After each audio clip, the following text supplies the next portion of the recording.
Yo casi que tengo casi como 50 años estoy viviendo aquí ya. Hace varios años que la leishmaniasis, la gente ha sufrido de mucho. Algunos se curan tan fácil, pero otros no. Otros les dura un par de meses. La leishmaniasis es una enfermedad compleja que implica una diversidad de reservorios, diversidad de vectores y diversidad de parásitos de leishmania, distintas especies que pueden estar circulando concomitantemente en un área de brote. Es una chitra que pica al mono perezoso y entonces pica al niño, entonces eso se va formando ahí como un granito. En el pueblo, entre los panameños, lo conocíamos como la picada del bejuco. Se transmite solamente a través de la picada de una chitra. La chitra que está infectada o que tiene la leishmaniasis en su saliva te inyecta el parásito, pero no se pega de persona a persona. Incluso si una persona, por ejemplo, tiene una úlcera o una llaga abierta, aunque tú lo toques, no se contagia porque aunque él tenga el parásito ahí, la forma del parásito que está en la piel del ser humano no tiene la capacidad de pasar de un ser humano a otro. El parásito que más comúnmente se encuentra aquí en Panamá se llama Leishmania panamensis, aunque ya recientemente hemos visto que existen otras especies también. Por lo menos tenemos 3 especies diferentes causando lesiones. Este es un parásito microscópico, un protozoo, que es transmitido por un insecto conocido comúnmente como chitra, que son usualmente de un género llamado Yutzomia. Estas chitras se infectan cuando pican a un hospedero selvático infectado y después cuando se ponen en contacto con el ser humano lo pican y le inoculan el parásito. No todas las chitras lo transmiten. De las ciento y tantas chitras que hay, especies, hay unas cuantas que lo transmiten. El ser humano se encuentra con estas chitras, pero con más alta probabilidad cuando hay lugares deforestados, en las cuencas de los ríos y en lugares apartados, no tanto en las ciudades. Sí, ya sabemos que es una zoonosis, que se da mucho en estas comunidades rurales que están cerca de las áreas boscosas, donde la gente prácticamente se va a vivir dentro de los bosques. Hay distintas áreas en Panamá donde la transmisión es fuerte de leishmaniasis. El primer lugar lo ocupa Bocas del Toro, específicamente en áreas como Valle Risco. Pero el segundo lugar tenemos a Capira, y en Capira son múltiples lugares donde se puede dar. Sin embargo, dentro de esos múltiples lugares, el que más focaliza casos de leishmaniasis es en el área de Trinidad Las Minas, que es un área que está casi colindante a lo que es la cordillera central, faldas de lo que es el bosque Trinidad y parte de lo que es el Parque Nacional de Campana. En Panamá se han reportado 76 especies de vectores, de chitras. Y en esta comunidad nosotros hemos logrado identificar hasta 35 especies. De lo que hemos recopilado hasta ahora, los datos que llevamos analizando implican un nuevo ciclo de transmisión que podría estar dentro de las casas con especies distintas a las que ya hemos documentado muchos años atrás. Los principales reservorios con una alta tasa de infección en esta comunidad es el perezoso, las zarigüeyas, las ratas espinosas. Tenemos vectores como Luxomia panamensis y Leishmania panamensis en un solo ciclo. Se ha tornado ahora con las evidencias un ciclo polifacético donde tenemos otras especies nuevas involucradas dentro de esa transmisión, incluyendo animales domésticos. La leishmaniasis es una enfermedad que tiene varias presentaciones clínicas. Tiene una forma cutánea, una mucocutánea que afecta mucosas como la mucosa nasal y una forma visceral que afortunadamente no tenemos en Panamá y que afecta tanto hígado, médula ósea, vaso, pero por suerte aquí no está. En Panamá la enfermedad causada por leishmania es principalmente leishmania cutánea, es decir, leishmania que afecta principalmente la piel como una úlcera, una llaga que no sana. De una picadita, un granito que me salió y entonces como nosotros siempre andamos trabajando en el monte, entonces parece que con el caliente, eso es como que se me inflamó algo así, pero se fue creciendo bastante grande. La úlcera generalmente es una úlcera, puede ser pequeño o grande, pero tiene los bordes elevados, nodulares, el área perilesional o el área alrededor de la úlcera suele estar enrojecida, puede haber algo de calor al tacto, la base suele ser húmeda o costrosa y generalmente no está asociada ni a pus, no debe estar asociada a dolor y demás.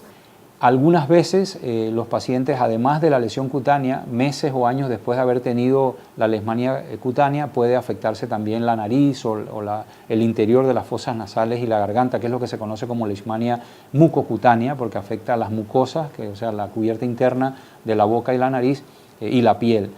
La leishmania visceral es endémica en otros países, de hecho es endémica en muchos países del mundo, pero en Panamá no lo hemos encontrado. Probablemente es una combinación de que no hay los reservorios naturales, por ejemplo en Sudamérica son los perros, en algunos lugares en el subcontinente asiático son los seres humanos, los reservorios en Panamá no circulan o no han circulado hasta ahora las especies que producen la leishmania visceral. Ahora eso no quiere decir que no puedan ocurrir. En Panamá hay mucha migración, muchas personas que vienen incluso de Brasil, de lugares donde es endémico, de Venezuela, y pueden traer, por ejemplo, una mascota, un perro con leishmaniasis visceral.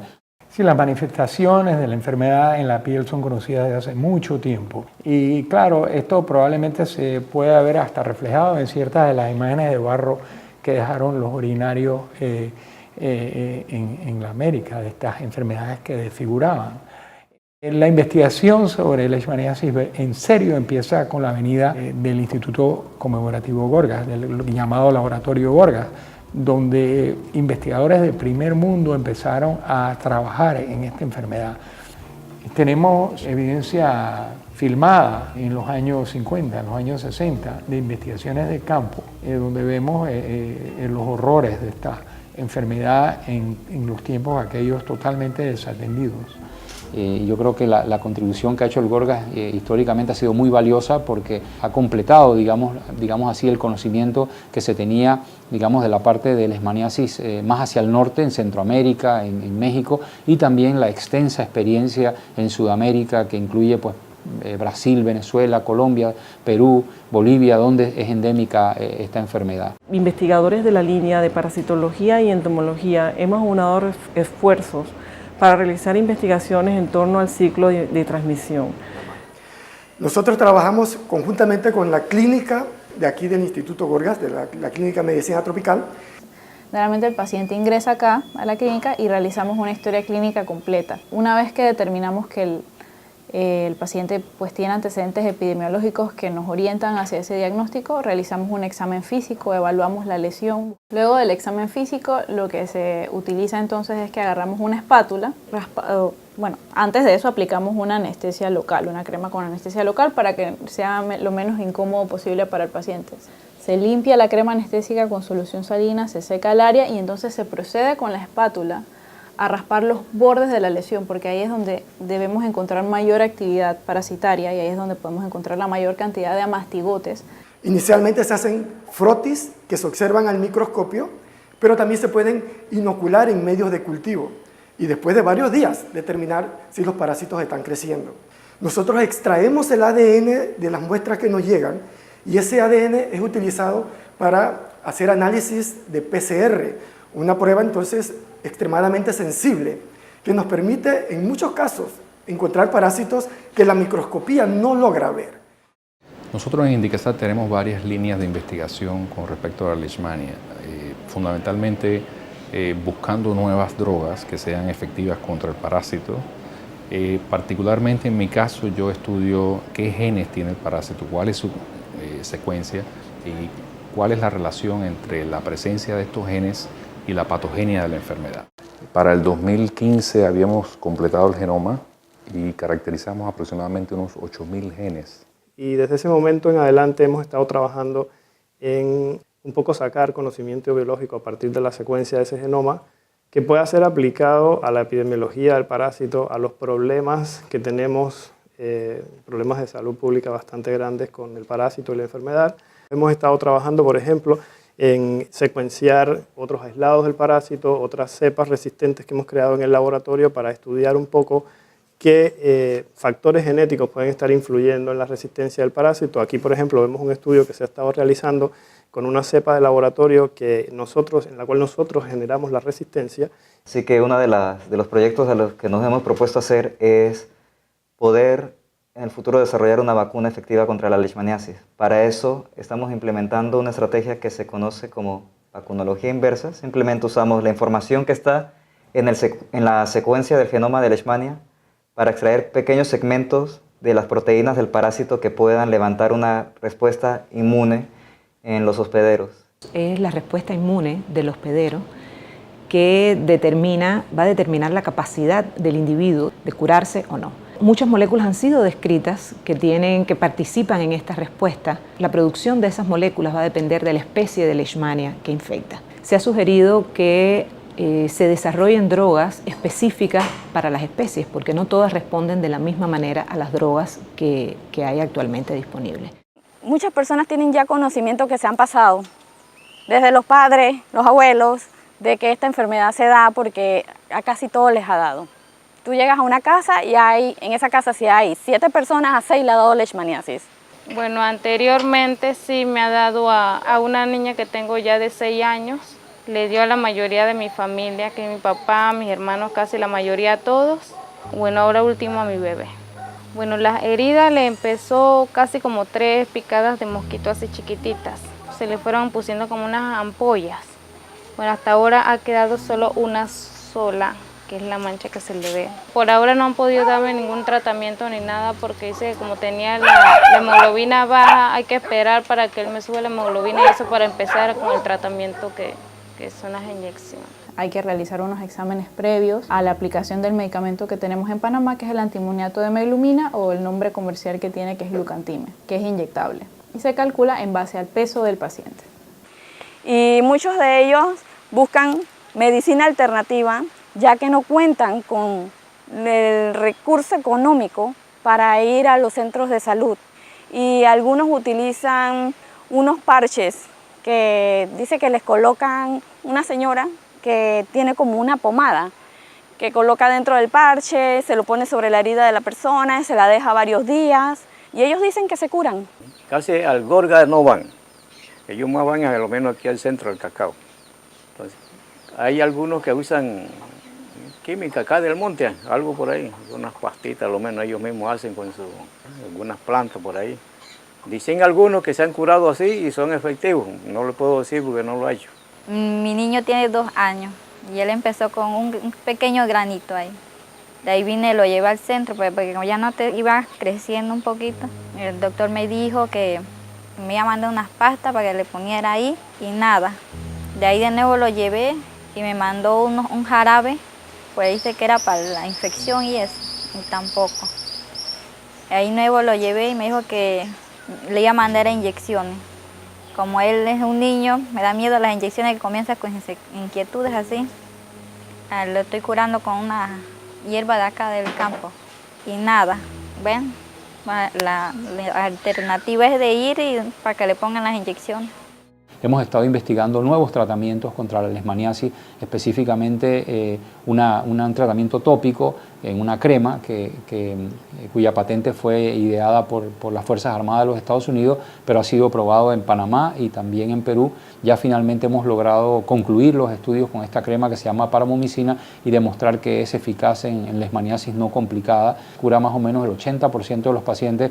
Además de la crema hay otros tratamientos tópicos, por ejemplo hay tratamientos que consisten en poner temperatura como calor o frío para quemar la lesión y eso también se va a estudiar y se puede combinar ese tipo de terapia tópica con tratamientos orales. Hay un tratamiento nuevo, una pastilla que se llama miltefosina que se está utilizando para leishmaniasis visceral y para leishmaniasis más complicada, se ha estudiado en Colombia, entonces queremos ver si se puede utilizar a través de un estudio en Panamá por vía oral para ver cómo o cuál es su eficacia contra la Leishmania panamensis. Lo más importante de esta enfermedad en la historia de Panamá es una enfermedad que no ha recibido la importancia que se le debe dar. Es una de esas enfermedades clasificadas como olvidadas. Afecta a las personas de más bajo poder adquisitivo y sobre todo afecta a niños en el áreas más pobres del país. Esto yo pienso que ocurre porque los gobiernos y las grandes empresas farmacéuticas no han visto una fuente de ganancia en tratar esta enfermedad.